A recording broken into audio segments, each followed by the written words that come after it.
Mesdames et messieurs, bonjour. Moudari Winzahabuju.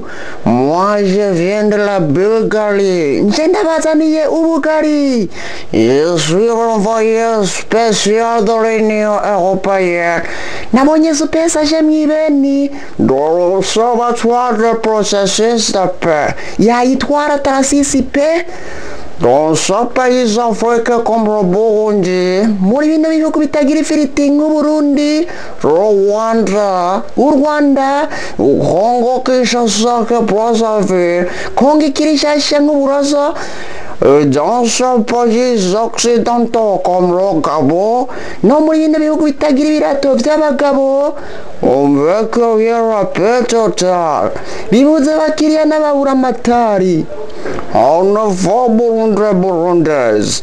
Burundi kazi.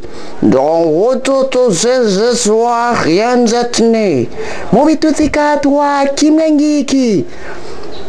Le pays est le même. Murakarya kameme. Vous parlez une langue. Mwarataya karanga. Lokirundi. Kabarundi. Comme vous êtes des frères et sœurs, kuko muri abafurere b'amasera.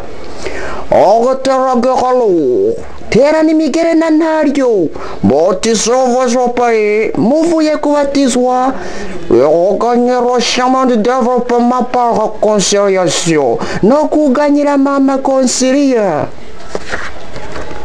Chers frères et sœurs, bafurere b'amasera, ici j'achève mon discours. Mane ishavu mukuri. Je retourne en Bulgarie. Timngariye bwa Bugari. Virayo de Mwanza. Ivuninzara. Sentez-vous bien. Sans emara vous bien.